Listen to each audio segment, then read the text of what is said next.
Bienvenidos a un capítulo más de Entonados Podcast. Yo soy Brian Vega y me encuentro, como siempre, con mi amigo Braco. ¿Qué tal, familia? Qué chévere, un capítulo más. Qué chévere encontrarnos acá en este espacio. Hoy va a estar esto buenísimo, buenísimo. Hoy estoy estrenando look porque no tengo gafas oscuras, se me rompieron y quise darme una oportunidad para que me vean los ojos un tiempito. Para eso, porque quiero ver a los ojos al maestro. William, ¿cómo estás, parce? Brian, gracias por la invitación a este espacio tan interesante. Bueno, el show se llama Entonados Podcast, así que lo primero que tenemos que hacer, obviamente, es destapar una cerveza, disfrutar, y pues ustedes también saquen su cerveza y le echamos. Este sonido es muy lindo. El maestro William No, yo vengo conduciendo y mientras uno conduce no debería mezclar el alcohol, así que este es un mensaje para todos esos conductores que les gusta salir entonados al volante. Es un señor responsable. Muy responsable. Entónense con este podcast. Bebidas y ya, sin todo alcohol. bien. Pero nosotros no manejamos, así que nosotros sí nos echamos nuestro shot. Dios mío. No, es que está haciendo un calor.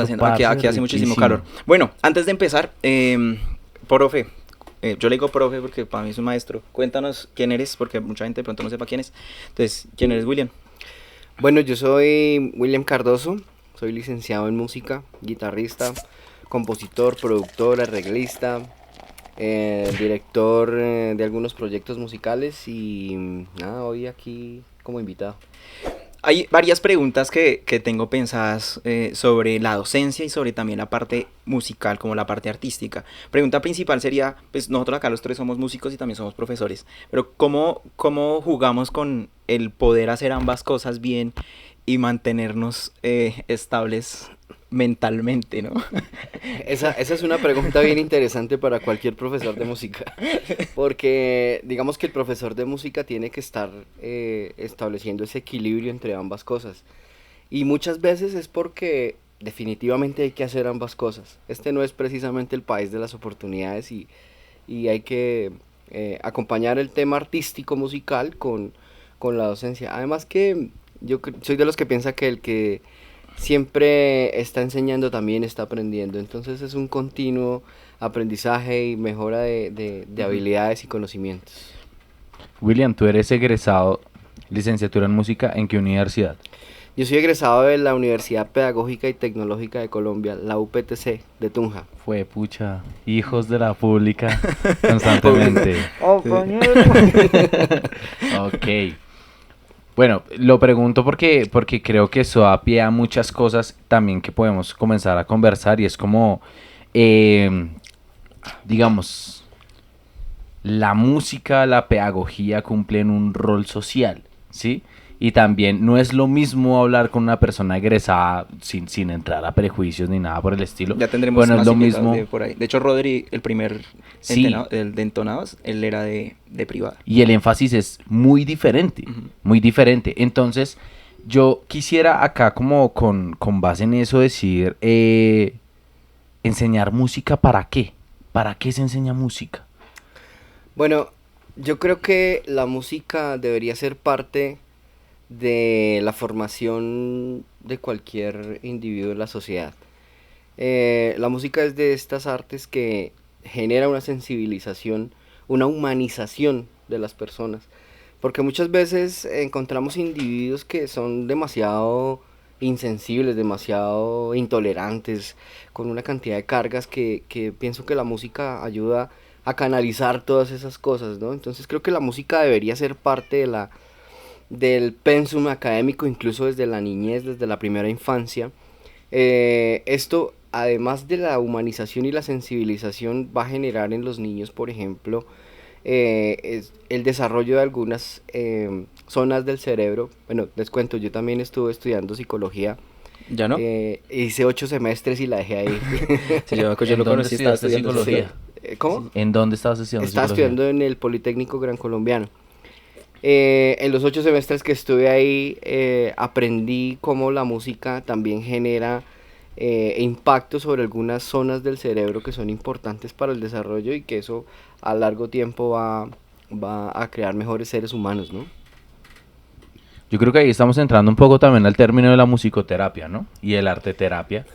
Bueno, Que es la, una la vaina... musicoterapia es como otra área diferente, ya es más como para esa persona que de pronto no tuvo esa posibilidad de tener esa formación artística musical desde niño, ya implementarla como terapia de algún trastorno, de algún problema que tenga generado a lo largo del tiempo. Yo últimamente he tenido algunos estudiantes que han sido más pequeños, o sea, como que yo empecé con jóvenes, digamos, sí, de 15, 18 tal, y poco a poco me fui bajando. El último reto era un niño de 3 años, ¿sí? Y entonces yo ya ahí como que a veces me patinaba, porque ¿cómo le llega a uno un niño de Mira 3 que años? trabajar con esa población es bien difícil y yo siempre he dicho que los profesores de preescolar y primera Sí, infancia, yo la verdad me les quito el sombrero, son unos duros, porque yo en algún momento, cuando estaba haciendo la licenciatura en música, tuve que hacer una práctica, un semestre de prácticas con niños de preescolar. mm, Y yo pues siempre fui el rockero del colegio, siempre fui andaba con la guitarra eléctrica, el sí, pelo sí. largo, las uñas negras. No de mugre, sino del esmalte. O también, diga, Ahora para en qué tapar el hablo. mugre. Eh, pa' tapar- y entonces cuando fui a hacer la práctica en el preescolar, encontrarme yo con un enano aquí y otro, o sea, más enano. Sí, Yo soy- sí. no tengo estatura, pero tengo altura. Entonces encontrarme yo con dos niños aquí de la Sí. mano en una ronda y cantando La Vaca Lola, como que yo dije, ese fue un choque durísimo para mí, Claro. porque yo dije, yo de verdad De verdad estudié- quiero hacer esto. de verdad quiero hacer esto, de verdad estudié música para esto. Pero más allá de esa experiencia, lo que uno aprende es que de verdad está generando cosas importantes en Sí. esos niños. Y creo que ellos me dieron una lección súper, súper importante y por eso decidí ser profesor.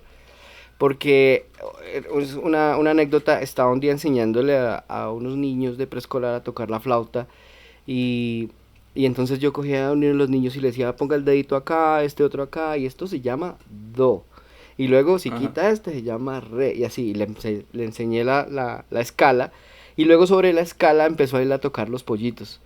Y cuando ese niño tocó los pollitos por primera vez, él miraba esa flauta y decía, ¿Qué? ¿qué es esto? Los Está pollitos y lo haciendo estoy magia. haciendo yo. Y esa alegría, yo lo Mm. llamo, a partir de ese momento lo llamo la Sí. alegría del conocimiento, la alegría del saber. Esa alegría que se vio en ese niño, yo dije, uff, esto es lo que yo quiero. De hoy en adelante, cuando yo enseñe algo, quiero que todos mis estudiantes tengan esta misma sonrisa, esta misma alegría Ajá. y ese brillo en sus ojos que produce el conocimiento. Sí, sí, es lindo. Cuando estuve también en Palomino ayudando, como realmente fui a grabarlos, ellos, la parte de sonido, habían unos niños que eran demasiado talentosos y realmente como que no tenían oportunidades así de muchas cosas, aparentemente no, capaz sí, pero dentro de lo que yo vi no, tenían más oportunidades, sí, no solo la música. Como hacer sus ruedas de bullerengue y sentir la cultura desde ahí, desde tocar el tambor. Había un niño que era súper talentoso y tenía una historia que le prestaron un trombón. Una vez llegó un maestro de trombón y le prestó el trombón al niño y de una cogió y como que le encontró el chiste a soplarlo y y la empezó a tocar y todos eran como... Y creo que es un despertar que muchas veces no se logra con los niños. Y, o sea, cómo diferenciar qué niño puede, qué niño no puede, o cómo hacer, cómo es eso. Quiero darte una referencia de un señor que se llama Ken Robinson. Sí, sí. Es un pedagogo, es un erudito pues de la pedagogía. Y él tiene, en una de sus conferencias habla sobre cómo la escuela nos corta la creatividad. Ujú. Y habla sobre cómo algunos niños que tienen esa, digamos, esa habilidad o ese talento, cuando llegan a la escuela como que les cortan las alas, como que no, Sí. usted no puede ser músico Ajá. porque eso no le va a servir en la vida, usted no puede ser bailarín porque eso no te va a dar de comer. Total. Y entonces empiezan a cortarle a los niños las alas, no los dejan desarrollarse en su talento. Y cuenta la historia de una gran artista que un día la llevaron al médico. No, es que la niña tiene problemas mentales porque es que ella todo el tiempo está parándose, hablando, moviéndose. Y el médico le dijo, no, ella no está enferma, ella es una bailarina. Vaya, llévela a una escuela de arte Ujú. y póngala a bailar y póngala con otros niños que sean como ella. Y así lo hicieron sus padres. y mucho tiempo después fue la creadora de muchas obras importantísimas en Broadway.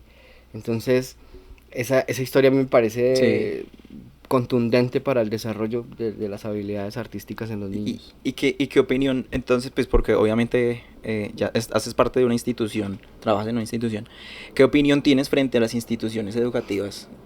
O sea, porque una cosa es la forma pedagógica y lo que uno tiene pensado como el ideal de enseñar, y otra cosa es lo que las instituciones te dicen y te imponen para que tienes que enseñar. Como que son objetivos diferentes, ¿no? ¿Qué opinión tienes frente a eso? Yo creo que con esto que voy a decir voy a ganarme más detractores de los que ya tengo en redes sociales. Tengo por ahí un detractor. Oiga, chévere invitar a ese man un día a hacer algo aquí. ¿A cuál era? Alejo Bucero, uno de mis detractores en redes sociales. Uy, yo no sé. Luego te cuento bien cómo es el tema. Ahí lo vamos a buscar y lo vamos a etiquetar, para que vea el podcast. Bueno, pero me perdí, ¿en qué estaba? Sobre la institucionalidad. La institucionalidad. Decía que me iba a ganar un par de detractores con esto que voy a decir. Más. Porque yo pienso que en pedagogía artística o en enseñanza artística hay muchas cosas escritas, hay muchos eruditos, hay muchas teorías, tenemos una cantidad de material, pero al mismo tiempo considero que nada está escrito. Al mismo tiempo considero que esto es algo que todavía necesitamos explorar más, todavía necesitamos generar más investigación, generar más teorías en sí, porque es que una teoría le pudo haber funcionado a Piaget de alguna manera, o a Orff, o a cualquiera de los pedagogos, de los eruditos de la pedagogía musical, le pudo haber funcionado muy bien en determinado tiempo, con determinado grupo y en determinado espacio, en determinada sociedad. Diferente contexto, no es lo mismo en Colombia que en Japón. Claro, aquí tenemos una idiosincrasia súper diferente, aquí somos otras personas. Es que nada más con el tema de la disciplina, generar disciplina en el estudio en nuestra sociedad latinoamericana y sobre todo la colombiana, es un tema súper difícil. Entonces creo que tenemos que también plantear cómo o adaptar esas teorías de la pedagogía artística, o plantear nuevas estrategias, nuevos conceptos, nuevas teorías, nuevas hipótesis que funcionen para nuestra sociedad. Es que nada más aquí en Bogotá, yo siendo instructor, me doy cuenta cómo a veces llegan aprendices de diferentes localidades de Bogotá, y ahí nada más ya hay una diferencia enorme en sus costumbres, en sus habilidades, en su desarrollo, en sus procesos de formación. Ahí nada más tenemos un grupo demasiado heterogéneo, y digamos que la responsabilidad del profesor está en adaptarse a cada grupo, porque cada grupo es diferente. Y lo que me funcionó en un grupo no me va a funcionar de la misma manera en otro. Entonces el profesor tiene que estar transformando sus estrategias, su metodología, porque cada grupo es totalmente diferente. Entonces, por eso digo, hay muchas cosas que están escritas, pero al mismo tiempo nada está dicho. Yo creo que hay cosas muy, muy importantes como por resaltar, y es que, no sé, por ejemplo, lo que dices de el reto de enseñar de los docentes de la primera infancia, porque en ese momento es que se aprenden unas habilidades que después uno tiene que desaprender. Entonces la importancia de esa educación en ese momento. Y no sé, recuerdo un poco como este ejemplo de cuando el niño está pintando y le dicen, no, es que el sol es amarillo y el cielo es azul y lo tiene que pintar así. Cuando uno realmente ya más adelante dice, oiga, el cielo no es azul. Es como es más blanco, sí, que es todo es un nube, efecto gris, de veces, luz eso. y demás y toda esa vaina. Pero entonces ese es un ejemplo de cómo desde niño, desde niña se coarta una vez el hecho de crear o de entender la realidad diferente. Entonces eso me parece interesante, y me parece muy bonito lo que dice respecto de que el profe todo el tiempo tiene que estar en ese proceso de investigación, de desaprender, de aplicar, de indagar, de demás, porque total, los contextos no son iguales. O sea, uno como le va a enseñar música con método Suzuki a un niño con la disciplina acá en parce, cuando no sé, en Japón ya lo enseñan desde antes de nacer. Y no quiere decir entonces, que no se logre, porque claro, igual hay niños de niños, y ahí yo lo he podido aplicar con un estudiante.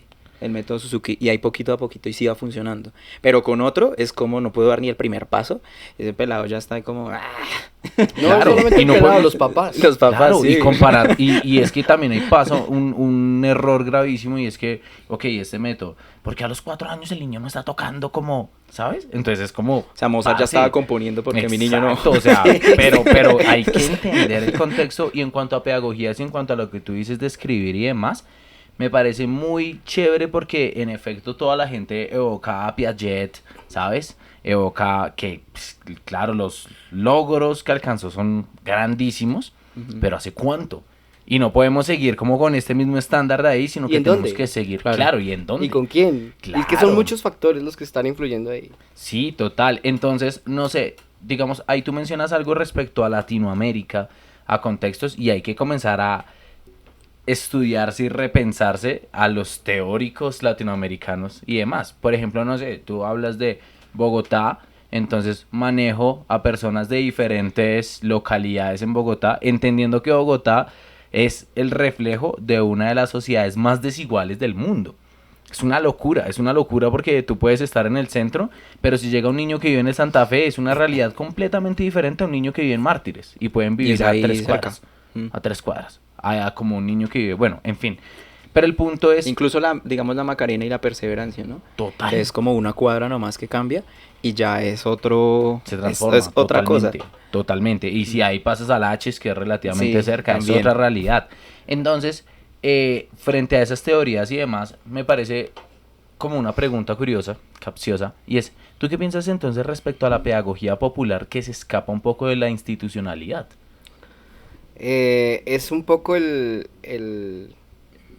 transmitir el conocimiento voz a voz, como lo hacían nuestros antepasados, como cuando nació la escuela en la antigua Grecia y en, bueno, los primeros eruditos pues de la pedagogía y de estos procesos de enseñanza-aprendizaje, lo hacían de manera oral. Llevaban a los niños allá con el maestro, Ujú. el maestro todo el día estaba con ellos, les enseñaba, bueno, Sócrates tuvo discípulos y todos absolutamente como que han pasado por ese proceso. Y como que poco a poco lo que se ha ido es estandarizando, ¿no? Entonces como que, ok, tenemos esto, pero hay que organizarlo. ¿Y por qué hay que organizarlo? Pues porque necesitamos, no sé, cumplir con procesos, cumplir con metas, cumplir con documentos. Y ahora, hablando de la documentación, muchas veces uno como profesor se ve supeditado a eso, al llene registros, llene formatos, Es que téngalos La allá muy burocracia, lindos. la Sí. burocracia de Kafka y Sí, clarísima, la muy- burocracia. muy documental se vuelve a veces la formatitis, puros formatos y actas y cosas y documentos muy lindos allá, pero si uno va a ver el proceso de formación como tal, el grueso, lo importante, muchas veces carece de esencia. Sí, uno ahí ve el documento y dice qué maravilla de Sí, clase. Y uno claro. ve la clase y es como qué porquería de clase. qué No, clase tan y eso, fea. eso se ve no solamente en música, eso se ve en Sí, todas en las todo, en áreas, todo, en todas sí, las eso áreas. tiene que ver, en Yo todo. en la universidad y en el colegio también tuve Sí. profesores que seguramente eran muy buenos maestros. Yo, por ejemplo, recuerdo muchísimo a mi profesora de química, la profe Julia López, creo que era el apellido de ella. Muy bien la recuerdo. Bueno, qué chévere es que tengas Porque- un buen bien la recuerdo Porque del de química. ella era Qué era bien. una profe súper Se acuerda muy bien. súper metódica, muy juiciosa ella, una excelente maestra, Ujú. o sea, sin lugar a duda. Pero asimismo tenía otros profesores que sus clases eran como que llegaba uno y, ¿será que cachamos clases? ¿Será que...? Sí. Pero ahí yo quiero mencionar algo, parce, y es muy áspero porque creo que ahí estamos hablando un poco de la formación para la vida. Puede sonar un poco utópico o lo que sea, pero curiosamente, o a mí me pasa que yo, las clases que recuerdo del colegio, yo fui uno de los mejores ICFES del colegio y no sé Epa. cómo, ¿sí? No sé cómo, Pa' estudiar. porque nadie votaba nada, o sea, lo bien yo era el de los más vagos y generados del Pero eso colegio. pasa muchísimo. Yo Sí. fui el ICFES más alto de mi colegio. Ush. Y yo era un vagazo, pero Yo ya me estoy sintiendo mal aquí. re Que cuando vago. daban el resultado decían, pero Sí, usted... y esas niñas cuaderneras, esas niñas que Exacto, se la sí. pasaban allá con sus apuntes, los cuadernos súper lindos, porque además los profesores sacaban nota del cuaderno. Del cuaderno, que estuviera Sí. con colores, que Sí, estuviera y bien yo adornadito. yo tenía una carpeta que era como una organizador de esos AZ. Sí. Es una Sí, sí, sí. carpeta, y yo lo que hacía era coger hojas en blanco y ahí iba archivando. Tun, tun, Y tun. solo muñecos de y lo AC/DC. que sí, y lo que iba anotando, yo lo anotaba pero todo en desorden, o sea, yo no tenía como que estas hojitas son de química, estas son de física, estas son de tal. Yo Por día, por día. sí, era por día. Una hoja era de química, la otra hoja era de física y la otra, y los profesores cuando le revisaban a uno el cuaderno, ¿y qué es eso? Pues mis apuntes. Pero mire eso, ¿qué es esa porquería? Como Parce, diría, y muy como, denso. como diría el Rodolfo Denso. Hernández, tanto estudio para presentar esa cochiniza.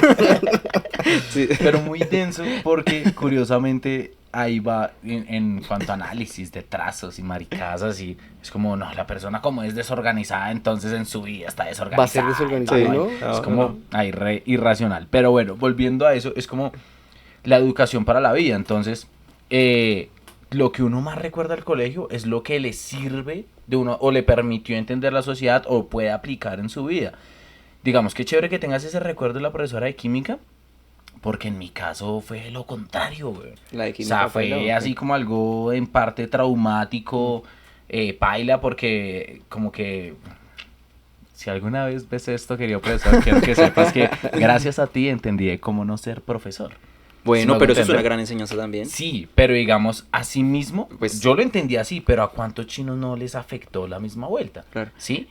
Porque, digamos, era como la vaina de discriminar por la vestimenta. Y a mí me sucedía burlarse. todo el tiempo. Sí, Por el burlarse cabello de los largo, chinos. porque yo no me ponía el saco del uniforme, porque llevaba cordones rojos con los zapatos negros. Y Sí. para mí todo el tiempo me estaban haciendo firmar el observador y me llevaban a coordinación y le mandaban notas a mis papás y me citaban No, eso para mí fue, el bachillerato fue siempre ladrilludo, digámoslo Claro. así. Pero, como les digo, me fue muy bien en el IFES, en el ICFES, con C. Felices. En el IFES. Cuando salí del colegio, los profesores, bueno, ¿y qué va a estudiar? Pues música. Mm. Pero, ¿por qué música? Eso sí le da para vivir, eso sí le sirve para algo en la vida. Pues sí. Y bueno, hoy en día todo lo que tengo, todo lo que hago, se lo debo a la música. Por dos. Cuando presté servicio militar también, una ¿Prestaste comandante. servicio? Sí. Ay, Epa, jueputa, y no, calvo, en serio. y calvo, calvo, Sí, es claro. que no, Y me, es que no lo alcanzan a durante ver, el tiene el servicio pelo hasta- militar me daban durísimo por ser el músico Claro. del Del parche. del parche, Sí, sí, pues. sí. Me dan, no, este es el Del músico, pelotón. el vago, el no sé qué. Cuando Ah. salí de la policía, me fui a la universidad a estudiar y un día llegué a Sogamoso un fin de semana y en el terminal me encontré a la comandante. Ella ahí con su poco de bachilleres ahí detrás y me dice, ¿qué hubo, Cardoso? ¿Qué está haciendo? Y yo, pues estudiando, mi comandante. ¿Y qué está estudiando? Pues música. Y me dice, ¿y eso sí le da para vivir? Y le, pues al menos no me tocó meterme de policía. Epa. Con el respeto a Sí, sí, mis sí. amigos No, un policías comentario porque muy de tengo, universidad pública. tengo, Eso sonaba pegado. tengo amigos policías también, así que un saludo a la fuerza pública, los respeto, los admiro mucho Sí. porque realmente es una vida de servicio Ujú. y sacrificio. Sí. Eso no es fácil tampoco. Sí, y lo digo sí. porque fui. Y es de Claro, convicción. claro. Sí. Y es de convicción también. O sea, oye, y qué curioso. Yo creo que esto también es ejercicio de aprender. Uno con el tiempo dice como que es recontestatario y tal, toda la vaina y termina generalizando todo.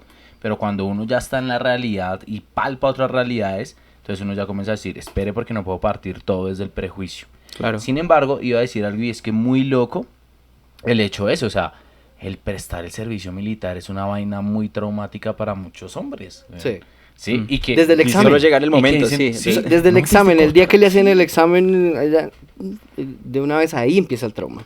No, y desde antes, yo recuerdo que a mí como en décimo me hicieron presentarme. Me hicieron presentarme que al batallón y que la carpeta y perder todo el día allá y aguanté hambre y vainas así. Imagínense, yo ya la edad que tengo y yo todavía no tengo la libreta y por no tenerla, todavía conseguir camello es un... Sí, es Sí, sí, denso. sí. Yo Es tampoco la tengo. absurdo. Por eso el camello no lo generamos nosotros Pero mismos. es que es muy absurdo, weón, Sí, es muy no, absurdo. sí. Porque lo mínimo es como, bueno, tú como músico y como profe le has hecho un aporte grandísimo a la sociedad, breve, listo, toma tu libreta, ¿sí me hago entender?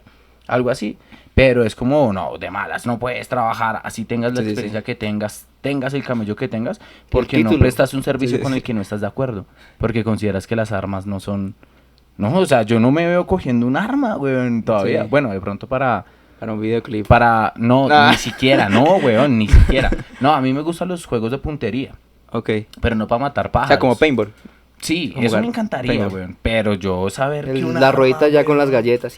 Tenga. exacto, sí, pero digamos yo saber incluso que tengo que pagar la libreta y que con eso estoy financiando la guerra o que Sí. con eso pueden matar a alguien, no me deja dormir. Me weón, a lo acordé de una bien. historia de un futbolista que vi hace poco que decía que el man era de Brasil y pues no lo llamaban porque hay muchos futbolistas. Entonces el man estaba jugando en el Shakhtar, yo no sé, una vaina así. Entonces se nacionalizó ucraniano. Pues en su momento, ¿no? Y para que lo convocaran a la selección. Y lo convocaron fue a la guerra. No, o sea, parece chiste, Pero- Uy, Me acordé de eso, que para ir a la selección y Uy, no. terminó en la guerra. porque yo recuerdo a Mohamed Ali con ese ejercicio, me parece un acto de resistencia muy áspero. Sí, El y de también Mohamed con lo Ali, de pero los bueno. con lo de los profesores, cuando un profesor es malo, de pronto si uno tiene la conciencia o la madurez, digamos, para aceptar eso, pues me enseña cómo no ser profesor. Pero también un mal profesor Pero- puede cortar sueños a muchas Pero personas. ahí tengo también una objeción. Sí, sí, sí, Porque es que el profesor puede ser malo para unos. claro. Sí, real. Para otros puede ser el mejor maestro de su vida. Sí, ¿Sí? Y viceversa. Entonces, también va mucho de la mano de la percepción que tenga el Sí, sí, estudiante, de la autodisciplina, de la autogestión, de muchas cosas personales que influyen también. Sí, muy cierto. Sí, Claro, y porque uno de mis mejores amigos, o sea, cuando yo le decía esto, decía, ¿cómo se le ocurre? Porque mi amigo fue padre muy joven, o sea, era de los mejores estudiantes del colegio, eso sí, pero él fue padre joven. Y muchos profesores que yo consideraba que eran, o sea, humanamente muy ásperos y demás, lo discriminaron por eso. Y pasaron a ridiculizarlo por eso, como si... A mí- mejor a mí me ha dicho. sucedido. Y ese fue el que más lo apoyó. ¿Ah, sí? Ese profesor que yo te digo fue el que más... no sabía. A mí Lo me, apoyó. no, a mí me ha sucedido que tengo un par de aprendices, pues. Ah, pensé que tenía hijos. No, no, no. Yo por Ah. eso dije, no sabía. Yo dije, no sabía. Yo dije, a mí me No, no, no, sucedió. lo- Yo dije, lo yo que no me- sabía ahí eso. surgió otra Lo que- pregunta. lo que pero me- espere, téngala ahí, porque Lo sí que me ha otra sucedido es que pregunta. tengo, por ejemplo, en un mismo salón, en un mismo ambiente de formación, tengo un aprendiz o dos que dicen, no le entiendo nada, es un pésimo profesor, es lo peor que le ha podido pasar a esta institución. Confirmo. Pero, así, digamos, por eso digo, un Sí, sí, par, sí. uno o dos en el salón, pero el resto del Ujú. salón, pues, me dicen, no, maestro, usted, sus clases, no me las pierdo ni porque así está enfermo. De hecho, ha sucedido que a veces, un día llegó un pelado con incapacidad. No, Sí. profe, yo tengo la incapacidad, pero su clase no me la pierdo. Le dije, no, hermano, su incapacidad, vaya que No, usted sí, tiene que todo, estar vaya, es en vaya la que usted tiene casa". COVID, váyase para la casa. Eso es súper interesante. Sí. No, eso sí es muy cierto porque yo tengo que decirle a mis compañeros y compañeras de la pública y es que si uno es un profesor en formación, uno tiene que ser más autocrítico con esas cosas. O sea, yo lo digo de ese profesor, pero no le quito que tenía cosas muy interesantes y que mis Ajá. compañeros muchos decían, no, ese man es buenísimo y tal, toda la vaina. Yo lo tengo desde otra perspectiva porque para mí la pedagogía tiene unas cosas diferentes a lo que él hizo. ¿Sí me hago entender? Pero sí, antes de juzgar a ojo hay que ser más objetivo ante esas vainas. Hay que no ser tan subjetivo ante esas situaciones y uno tiene que palpar la realidad con más lupita realmente ante esas vainas, porque si también es muy destructivo uno como profe, es como lo que pasa en la música. El músico hablando re mal como del otro músico y tal, toda la vaina, cuando, Sí. parce, o sea, Y bueno, cuando uno lo ve, master. pero no es una Que crítica, solo. Sí, pero no es una master. crítica objetiva. Claro. ¿Sí me hago entender? Entonces, eso es a lo que iba. Ahí llegó una pregunta, hablaron de los hijos, parce. espere porque a mí me conflictúa un montón porque no solo eres músico y no solo eres profe, sino que además de músico, ya lo hemos hablado en otros capítulos, que para ser músico hay que ser director, hay que ser productor, hay que estudiar, hay que tal, hay que grabar, hay que producir, hay Terminó que siendo diseñador, tener mi terminó banda, diseñar, todo. bueno, en fin, tantas cosas. Además ser profe que también acarrea una cantidad de estudio constante y demás. ¿Cómo carajos divides el tiempo entre todo lo que equivale a ser profesor, todo lo que equivale a ser músico y familia? Y vida personal, güey. Uy, esa es una pregunta bien difícil. Yo soy un tipo soltero, yo no tengo hijos, ni esposa, No tengo compromiso. tengo nada de eso. Y creo que ha sido un poco resultado de mi estilo de vida. Creo que ha sido un poco resultado de mi forma de desempeñar mi labor, ¿no? Sí, lo que tú dices, uno se divide entre la academia, entre el ser músico, en ser arreglista, en hacer mis videos, porque también tengo por toca. ahí un canal, Ujú. hago mis cosas, tengo mis grupos, ensayo en este momento tengo como 4 proyectos musicales. Entonces dividirse el tiempo entre todas esas cosas, cumplir con todo y Ujú. que todo te salga bien es súper difícil. Y yo no me imagino si tuviera familia. No sé Es qué. que es complicado, ¿no? No, creo que no me encuentro en la posición de tener familia. Pero en algún momento sí, o lo tienes ideal o dices, pues si me voy de aquí a los 80, 90 en Digamos estas, me voy. digamos que yo ya no busco el amor, busco terrenos baratos. Ok. Propiedades baratas. Ya no. Esa parte en mi vida como que empezó a partir A pasar, sí. a un segundo plano, A un como segundo que en plano, un sí. momento sí estuve muy preocupado, Ujú. "Ay, me está dejando el tren o lo Sí, que sí, sea, sí. o no tengo una esposa, no tengo, mis hermanos son casados, Sí, sí, sí. tienen sus familias, sus hijos, y yo como que, y mis papás incluso me dicen, bueno, Y mi ¿y nieto. los nietos ¿Y mi para nieto? cuándo? Sí. Entonces me conseguí un perro y le Papás di, no digan eso, por favor, no lo hagan. menos a un músico. Menos a un Sí, músico, no, sí, no, no. bien, duele. Está Eh, viendo cómo vivir. Me conseguí un perro y les dije, aquí está el nieto. Sí. Ah, sí, ush, re grande, ¿no? Un perro enorme. Entonces, no, tener familia para mí pasó a un segundo plano y como que dije en un momento, no. Además que el tema con las mujeres es denso también, no sé si podamos hablar del tema aquí. Pues de hablar podemos hablar de lo que quiera, hermano. Eso sí no hay ningún problema. Podemos hablar de mujeres Y el amor y de del por amor sí, también. o sea, también es que también hay Que un igual la música constructo tiene social. una cercanía muy grande con el amor. No, y que hay El un 90% de las canciones son de amor. Claro, Y que hay o un de desamor. constructo o de social desamor. del amor, un poco mandado a recoger también. Que es una vaina que hay que cuestionarse bastante, eso del amor. Sí, es que digamos que yo sí me he enamorado un poco de veces. Sí. Por supuesto que he tenido mis relaciones tormentosas y el resultado de eso siempre son buenas canciones. Sí, sí, sí. O de amor o de desamor. Yo estoy Pero sí escribiendo un siempre- álbum, yo estoy terminando el álbum, ese el segundo. sí. Yo ya estoy haciendo el segundo, entonces terminé el primero. Pero gracias por eso. Pero Un digamos álbum que nuevo. cuando yo escribo una canción de desamor, como que es un poco hacer catarsis de todo mi proceso y Y es más por digamos uno. canalizar todo eso que uno está pasando, todo ese, como dice Andrés Cepeda, menos mal que existe la música. Sí. Y entonces como que todo se va por ahí, todo, y ya, cierra unos ciclos, ok, next, y vuelve la cuestión. Es bien difícil, es bien difícil. Hoy en Vuelve a no día- coger estabilidad. Hoy en día, hablaba el otro día con una chica, no es mi pareja ni ha sido, es una amiga, Ajá. y ella me decía, lo que pasa es que las mujeres, y sobre todo las mujeres, y ella como mujer lo decía, como que ahora no la luchan, como que no están dispuestas las mujeres a mantener una relación, a lucharla por salir adelante con una pareja, listo, estamos juntos y vamos a luchar y vamos a sacar adelante un hogar, Ujú. vamos a lo que sea contigo, como sucedía antes. Eso ya no pasa. Mientras que yo sí veo que un poco los hombres todavía estamos un poco dispuestos Bueno, a ver qué. Sacrifico bueno, esto, vamos quitémosle a esto, ver qué pasa. Si tú estás conmigo, yo voy. Sí. Sí, pero entonces, y lo decía una mujer. No, no es como un perrito. O no lo consienten. Ah, no, yo no sé. Y yo quería decir, y es que como que también la conversación de hoy se basa un poco en la humanización de cosas. Pero creo que también todo esto, el hecho de que Brian tenga un montón de proyectos, de que yo tenga un montón de proyectos y toda la cuestión, creo que también responde a una cosa, el amor por la música, pero la supervivencia por lo mismo.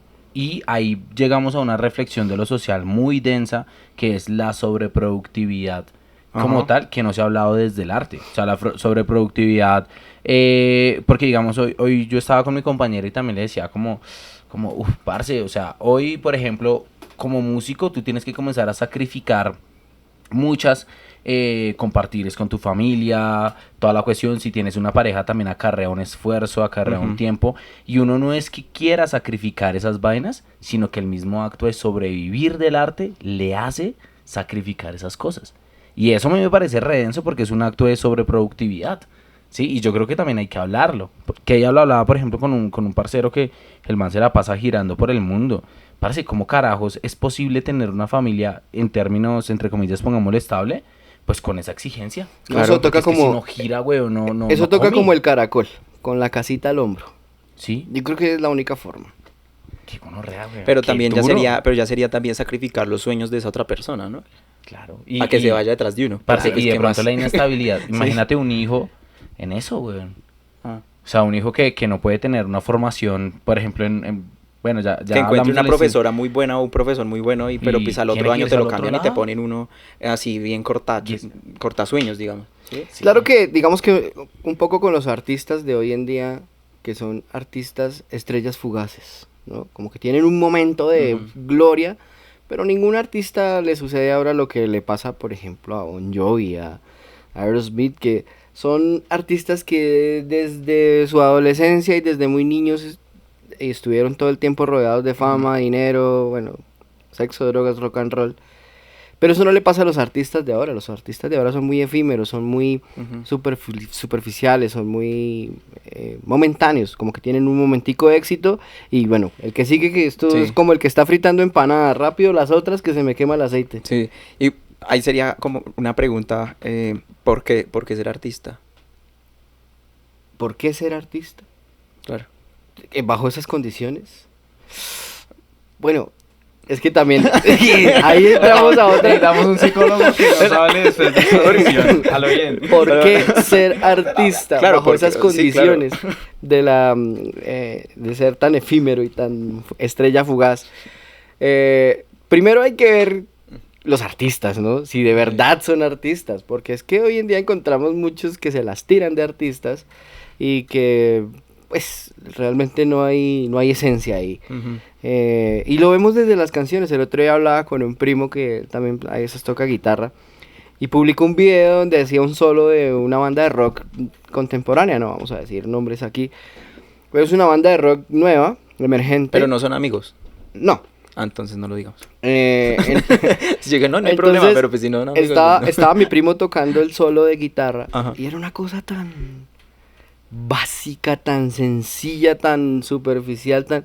Y yo le decía, oiga, parce, ¿dónde quedaron los Slash? ¿Dónde quedaron los Joe Perry? ¿Dónde quedaron los Richie Sambora? Ujú. ¿Dónde quedaron los Paul Gilbert?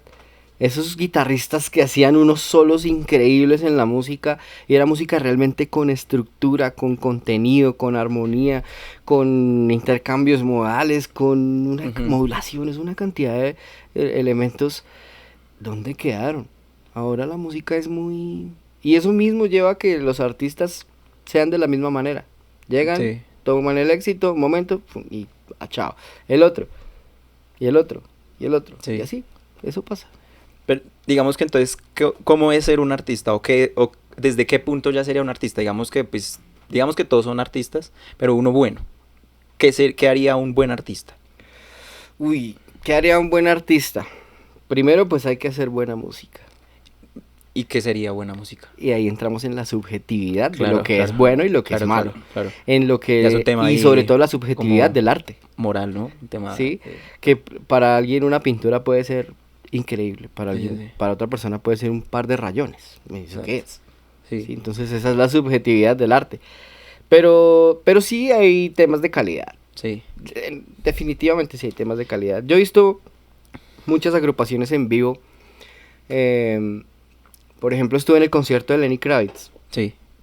Hermano, ¿Eso cuándo fue el año pasado? No, eso fue antes de pandemia. Uy, esto ya fue hace rato. Es que el tiempo pasa muy rápido. Sí, estuve en el concierto de Lenny Kravitz y, hermano, qué calidad de artista. Y los músicos, increíbles, una pulcritud, una limpieza en su ejecución, un profesionalismo. El ingeniero de sonido, ni hablar, ese man los puso a sonar como si fuera el disco. Yo dije, esto, en un momento llegué a pensar, estos manes están haciendo playback. Pista, claro, es la pista. Están haciendo playback. Pusieron el CD allá a sonar y los manes están allá haciendo... Pero ya analizándolos a fondo, ya con el entrenamiento auditivo de alto nivel del que soy poseedor... Ajá. Aquí siendo así muy humilde, siendo realista, no, siendo realista. Pues no, pues ya uno mucho sea, cuando uno con tiempo marica. empieza a adquirir ese uno ese nivel. Sí, se da uno cuenta que esa no la había escuchado. Hoy está re. Uy, ese es el nombre del podcast. Uy, bueno, puede ser un buen nombre del podcast. Si el gato no se lame las huevas. ¿Qué? ¿Quién se las va a lamer? ¿Quién se las va a lamer? Uy, yo no sé si será un buen nombre. ya diciéndolo yo, ya no es tan chévere. Pero bueno, ¿qué? Entonces, se da uno cuenta que el artista estaba totalmente en vivo y que toda su ejecución y su interpretación de todos sus temas estaba increíble. Asimismo, he visto otros artistas que hermano, nada que hacer, se suben al escenario... A veces hasta borrachos, drogados. Y yo digo, en la música uno se encuentra esas cosas. Pero tiene uno siempre que saber cuál es el norte. Si uno se va a quedar en la farra y en la rumba y en las drogas y en esas cosas que uno encuentra por el camino, pues hermano, ahí se queda. De ahí no va a pasar. Y de pronto puede encontrar el éxito. Pero ¿cómo va a ser ese éxito? Claro, ¿cuál es tu objetivo realmente? ¿Cuál es tu norte? ¿A dónde quieres llegar? Entonces he visto también artistas que se suben al escenario y profesionalismo cero, respeto por el público, que es lo más importante, porque es que un artista se debe a su público. Y he visto unos artistas que llegan allá y respetar a la gente y llegan a creer que la gente es estúpida. Y que no se dan cuenta y de pronto la gente lo soporta o se los aguanta porque es mi ídolo y yo lo quiero y lo amo y lo admiro mucho, pero ya uno viéndolo de forma profesional, como que me dice, no, replantee, papá, porque así no es. Sí. Yo creo que un buen artista tiene que ver con, más allá de si usa o no usa muchos acordes o pocos acordes, o es así muy virtuoso además, es que haga pensar a la gente. Digamos que con lo que decías del ejemplo del arte, de las pinturas, que a veces son unos par de rayones, y que unos digan que es bueno y otros digan que es malo, que unos lo entiendan, otros no lo entiendan, pero realmente el llegar uno ya a cuestionarse algo frente a lo que está viendo, ya te está haciendo un artista, siento yo. En la música pasa lo mismo, con que ya te haga cuestionar lo que está pasando, pues creo que ya funciona, desde perspectivas positivas y negativas. Siento que ahí podría ser. Yo creo que es que ese es un debate muy denso. Sí, es complicado, ¿sabes? Es complicado. Podríamos hacer aquí otro podcast. Porque es igual como lo del que es muy famoso, ¿no? Pues bueno, empezando por Duchamp, ¿no? Lo del inodoro al revés. Marcel Duchamp, sí. Ajá, pero también el que fue más reciente, que fue lo del plátano que pusieron en una pared. Y que la obra era eso, y que vendían era un cartón que decía, tú eres dueño de la obra, valía millones de dólares, y uno lo ponía en la casa y lo que tenía que hacer era pegar el banano, porque pues el banano se pudre. Entonces tenía uno el derecho de cambiar el banano. No. Y uno estaba comprando la tarjeta que le acreditaba que había comprado la obra. Chico, es que yo creo que el arte es arte de por sí si genera una ruptura de lo que hablábamos la otra vez. Sí, una cuestión que de incomodidad. Porque digamos, claro, Marcel Duchamp, entonces uno lo piensa mucho desde el inodoro que firmó y toda la vaina y toda la reflexión que viene con ello y el nacimiento del arte conceptual en eso, pero Marcel Duchamp era un prodigio en cuanto al arte. O sea, el tipo para llegar a esa reflexión y a esa connotación tuvo que estudiarse la historia del arte de pe a pa y decir, por eso esto es arte y por eso aparte el antiarte y como que muchas vainas así. Entonces yo creo que por ahí también va la cosa. ¿Y qué me dices de Salvador Dalí? ¿Salvador Dalí? Otro. Para mí Salvador Dalí era un loquito, weón. Pero ese era un loco. Pero era muy bueno. Incluso es que cuando lo sacaron del surrealismo, él dice como, ¿cómo me van a sacar del surrealismo si el surrealismo soy yo? ¿Sí me hago entender? Es un man que pero es eso, es como una persona que realmente se vive su obra de una manera abismal, pero que todo el tiempo se está cuestionando a la sociedad de una manera re brutal, ¿sabes? Y yo creo que es eso, o sea, no sé, una vez llegamos a una reflexión en la universidad con un profesor que es del carajo, weón, que es buenísimo, Y hablábamos como de la función del arte, o sea, el arte para qué. Y el man decía, el arte a la hora del té lo que hace es crear tiempo. Y yo desde ahí quedé pensando ¿Crear mucho en tiempo? eso. Crear tiempo. Entonces Beethoven fue Beethoven por lo que hizo en el momento que lo hizo y porque no había otro Beethoven en su momento. Picasso por lo más cuestionado que sea en cuanto a la mano, o Borges, fue lo que hicieron en su momento con lo que había y demás, ¿sí? Sí. Entonces, más allá de la habilidad, más allá es esa constante, qué sé yo, weón, como contracultura. O sea, para mí Sí. el arte es que puedo llamar arte. Que en cierto modo que sea súper vanguardia contracul- también. Sí, es súper contracultural, weón. Está como, venga, si esto no está bien, pues ¿cómo hacemos para que sea mejor? Y siempre en búsqueda de eso. Pero ahí estás hablando de un solo aspecto de los que afectan a la humanidad. Porque si lo vemos desde esa perspectiva, ese impacto o esa ruptura de la que hablas sucede con muchas otras cosas. Sucede con la religión, sucede con la política, sucede con el arte, sucede con... Hay un punto de ruptura.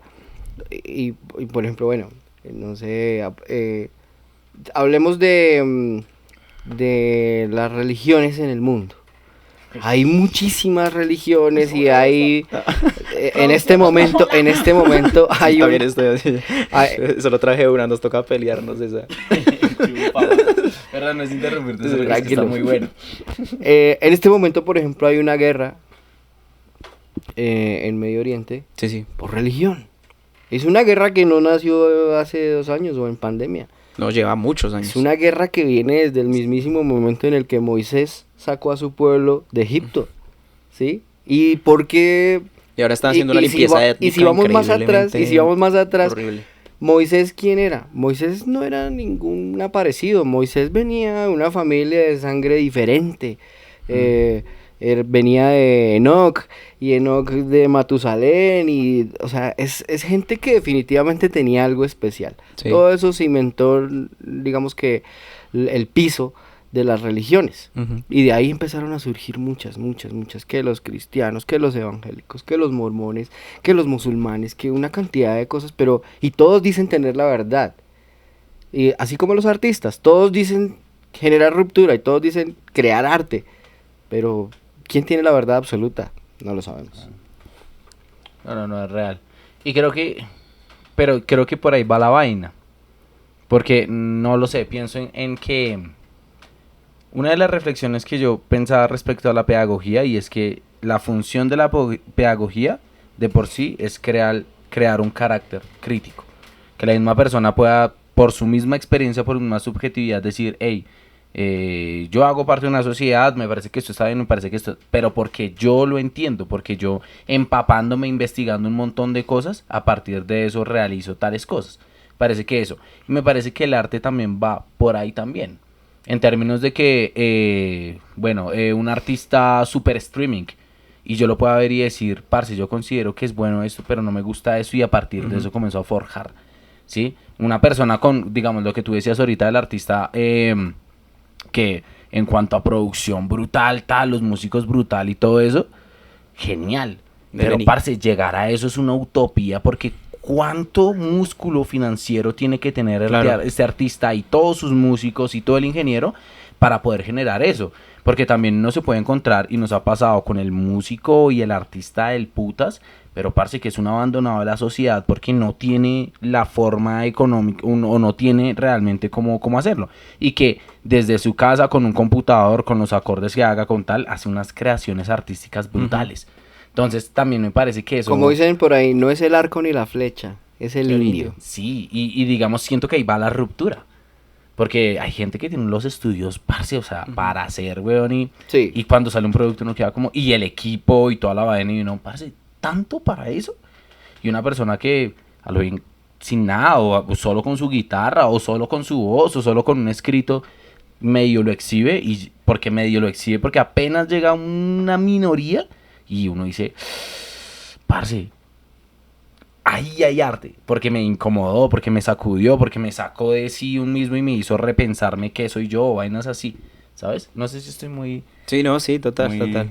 Ya para ir como cerrando esta entrevista, hay dos cosas que quisiera saber. Lo primero, bueno, como el inicio y el final, ¿sí? Vamos a tenerlo ahí. Inicio y final, porque de pronto se me va la paloma. Entonces, si algo me acuerdo, inicio y final. Entonces, el inicio, ya sabemos como que el tema del colegio y demás, ya eras como rebelde un poco en la institución. Pero previamente a eso, ¿qué hizo que ya creo que estaba fijo que iba a hacer música? ¿Sí? ¿Desde qué momento? ¿Por qué? ¿Por qué llegaste a hacer música? ¿En qué momento pasó? ¿En qué momento de la infancia? ¿En qué contexto? No sé por qué. Bueno, mi primer acercamiento con la música fue a los 6 meses de nacido. Ok. Esta es una historia. Vemos a Suzuki. Sí. Esta es una historia que cuenta mi papá. Pues me llevan a la casa de mi abuela, que a conocer a la abuela y que la abuela conozca al nieto y los tíos, y llegaron todos allá y tomaron muchas fotografías, y en una de las fotografías aparece una guitarra. Ajá. Ahí como en una cama, está la fotografía, yo la tengo. Y luego de los años, como que todo el mundo empezó a preguntarse, ¿esa guitarra qué? ¿De dónde salió? ¿De quién era? Sí. Si es que en la familia no Nadie había tiene ningún guitarra. músico, nadie tenía guitarra. Sí. El único músico de mi familia soy yo. Y antes de eso nunca, ni mis tíos, ni mis abuelos, nunca nadie tuvo ese acercamiento a un instrumento musical. Pero Sí. ahí había una Yo guitarra. pensé que no te dijiste ahorita que tenías como primo, que era músico. Pero es un primo, digamos, en segundo grado, y él es mucho menor que yo. Y no estaba ese día. O sea, eres el primero, más bien. Sí, Fuiste el primero, fue el primero, más, sí. pero es el primero. Ese fue, digamos, mi primer acercamiento, pero luego, ya siendo muy niño, comencé a aprender a tocar la flauta. Y como que yo siempre estaba con la curiosidad de que Ujú. si alguien cantaba, Sí. yo desde temprana edad podía decir, tan chévere que te suena, o ¿Qué es esto? No, por ahí te no es, suena por ahí tan no es, chévere, por ahí ¿no? no es, Sí. no se llama. Sí, exacto. No. Sí. Sí, desde muy niño, entonces siempre como que me destaqué de la primaria, en el colegio, tocando la flauta, luego en el bachillerato aprendí a tocar la guitarra y ahí Ujú. me enamoré. Y digamos que en el bachillerato, tocando la guitarra, teniendo algún grupo con mis compañeros del colegio, me iba a cachar clase para ir a tocar guitarra, o a veces Sí. me iba a hacer tareas a la casa de mis amigos, dizque Dice hacer tareas, pero era ya tri, tri, tri, era tri. echar guitarra. Perdí un año por Por echar andar guitarra. guitarreando. Epa. Me escondieron alguna vez la guitarra. Mi papá me dijo, no Sí, más sí. guitarra hasta que Uy, me sí iba a recupere preguntar el eso. colegio. ¿Y tus papás qué decían? No, O sea, eso fue duro. sí. Eso fue un choque durísimo porque Se me va mi pa' leer, papá sí. me escondió la guitarra y me dijo hasta que... le quitó las cuerdas a la guitarra y la subió por allá. Y me dijo hasta que le vaya bien en el colegio. Y yo llegué un día que me fue bien en una Sí, sí, previa, en una evaluación, y me sentí con el derecho de bajar la guitarra y poner las cuerdas. Y yo decía, cuando llega mi papá por la tarde, que levanta, que Ey, me pero- pega, y le dije que nada de guitarra y la rompió. No. Pero yo creo Tu que... papá era muy rockstar. Sí, así. Pero póngale que va lo interesante de esta historia. Y es que cuando mi papá rompe la guitarra, yo creo que fue como romper el cascarón.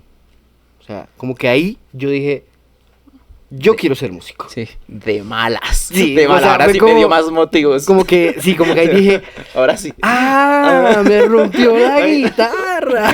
La excusa perfecta. Y pues ese día, bueno, pues peleamos con mi papá.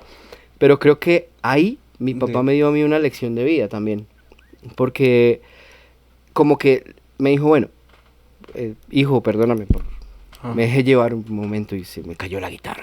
Se me cayó la imagen. Se me cayó. Entonces mi papá me dice, hijo, perdóname, pero vamos a hacer un trato tú y yo. Si la guitarra, si tú pasas el año, te voy a comprar una guitarra eléctrica.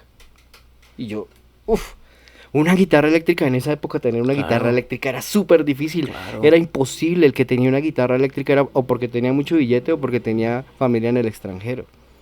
Era súper difícil tener un instrumento de esos. Sí, claro. Y entonces mi papá me dice, si te va bien en el colegio, te compro tu guitarra eléctrica. Y yo, parce, primer puesto. Y me puse súper juicioso con el colegio. Recuperar Me todos esos dos que compraron- tenía. No se consiguió la guitarra eléctrica, pero se consiguió una guitarra electroacústica. Mm. Y como que a partir de ahí dije, listo, ya sé que si hago las cosas bien, me va a ir bien. Porque yo había perdido el año. Pues claro, mi papá tenía razón en esconderme la guitarra. Yo la estaba cagando. Sí. Entonces ahí entendí, por eso les digo, mi papá me dio una lección importantísima, es que si uno hace las cosas bien, le va bien. Entonces empecé yo a sacar bien el colegio, terminé mi colegio, salí de 11 y bueno, ahora sí, ¿qué va a hacer? Pues estudiar música. Mi papá, uy, pero seguro que... Yo sí. Después estudiando música, mi papá me da otra lección súper importante. Me dice, si la música de verdad te va a servir, me lo vas a demostrar. Vas a empezar a pagar tu arriendo. Y vas a empezar a gastar, a cubrir tus gastos. Sí. Y yo, bueno, voy. Un poco duro, pero justo. No, Duro, claro. pero justo. Sí, y es algo que en algún Correctísimo. momento todo papá Sí. tiene que darles esa lección a su hijo. Y empecé también a trabajar y a hacer, bueno, a cubrir mis gastos. Y como que mi papá dijo, bueno, parece que sí. Sin embargo, no es fácil. Vivir de la música No, no es fácil. no es fácil. Es muy gratificante. Es muy chévere, pero no es fácil. Es una satisfacción increíble, no se lo Ujú. alcanzan a imaginar, pero ha sido un camino largo, difícil, con mucho sacrificio, con muchas noches de trasnocho, con muchas noches de estudio, de lágrimas incluso, Sí. porque la música no es fácil, el que le diga a uno, es que usted estudia música tan chévere, se la pasas ahí cantando Sí. y... Además que te tiene conectado con una sensibilidad que no... No, y que Yo esa creo que por eso sensibilidad no seguí cuesta. estudiando psicología. Y que esa sensibilidad cuesta. Por eso que estás hablando. Yo creo que esa fue la razón porque resulta que en la psicología hay un área que es de la psicología clínica. Sí. Ajá. Y lo que se necesita para ejercer la psicología clínica es un poco la empatía con el paciente, entrar en... Ujú. Bueno. Pero resulta que mi primera profesión como artista, como músico, me genera exceso de empatía, exceso de sensibilidad emocional. Entonces, como que... Conectar mucho Sí. con el paciente ya. Demasiado, entonces uno no se puede poner como psicólogo a llorar con el paciente. No, marica, Todos- y cada todos sesión sí, que vaya, no. cada sesión que Escriba vayas una es una canción. canción. Nada nueva. más, es que nada más cuando Vaya, llega, sí. nada más cuando llega un aprendiz a decirme, profe, es que me está pasando esto, porque a veces me tienen confianza y me cuentan sus Sí. cuitas. Y, profe, me pasa esto y yo, no, parce, No me diga. está muy mal, venga, hablemos. Bueno, y ese exceso de empatía creo que me carga y me perjudica y creo que esa fue una de las razones por Uno las se que no empieza a seguí cargar de muchas estudiando cosas. psicología. No, parce, y ahí yo quería decir algo, perdón, y es que la sensibilidad. Hay gente que, ay, qué lindo que eres todo sensible. Y ya, puta, No, lindo. qué lindo que es esto. Lindo, marica, porque hay Bájeme días en esto, que, vos. en días en que tú te levantas y, parce, hoy me voy a comer el mundo y tal, y esta producción es lo más hijo de puta, y soy el mejor, y qué chimba hacer arte, y al otro día estás revuelto mierda que no te puedes levantar de la cama. Pasa. Sí. Marica, que no te puedes levantar de la cama, jueputa, ¿cómo hago? Estoy sin plata, parce, o me pagaron re bien de ese concierto, pero me siento mal. Me siento mal, hijo de puta. Perdón, pero es que hay que ser enfático en estas cosas. Entonces, esa sensibilidad también es una vaina redensa. Sí. También es una vaina redensa porque es eso. Y eso también genera inestabilidad en otras áreas. Sí, me pasa mucho a mí, sobre todo cuando termino eventos. No sé por qué. Termino un evento y me bajoneo. Pero eso va a ser para otro podcast que lo vamos a dialogar sobre. O sea, que ya sobre te shows. bajoneas. Uy, vayan y siguen Nea Classics ahí, barras. Bueno, y ahora sí, ya para cerrar, la última, hicimos inicio, ese era el inicio, Sí. el fin. Entonces, ¿cómo te gustaría que te recordaran? ¿Cómo me gustaría que me recordaran? Yo creo que esa es una pregunta bien existencial. Ah, Porque- bienvenido a Entonados Podcast. Bienvenido a Camus. Sartre, eres grande. Todos los seres humanos somos inaplazables. ¿Qué? Todos los seres humanos somos inaplazables. Uf, vea, ahí está. ¿Es una canción? Ahí está el Todos título del los seres podcast. ¿Todas las qué? somos- ¿Cómo era? Todos los seres humanos Todos los seres humanos somos inaplazables. Inaplazables.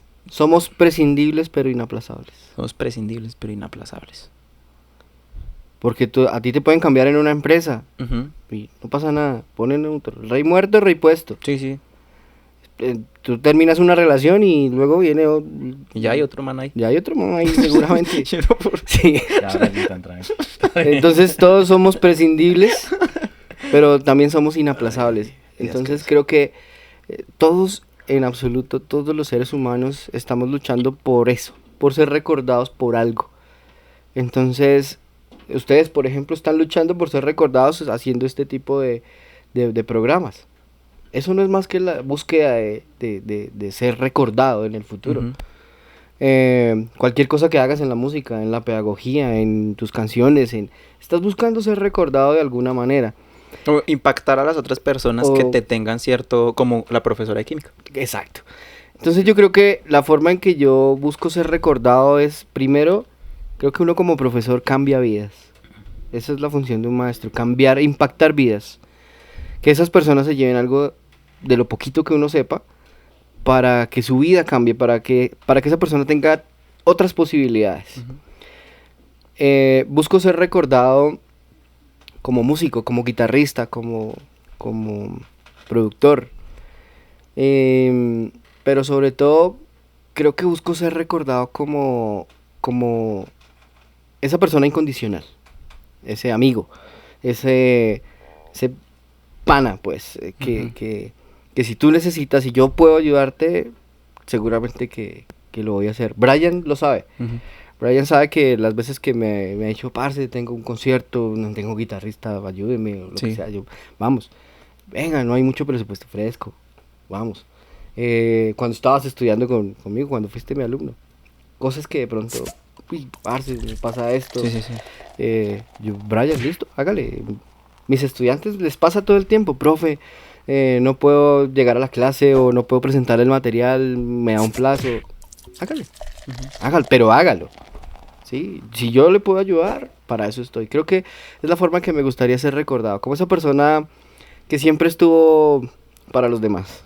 Como, bueno, eso es lindo, ¿no? Como persona. Sí. Que me recuerden como, sí, ok, hacía esto, era profesor, era músico, tal, pero que me recuerden como persona.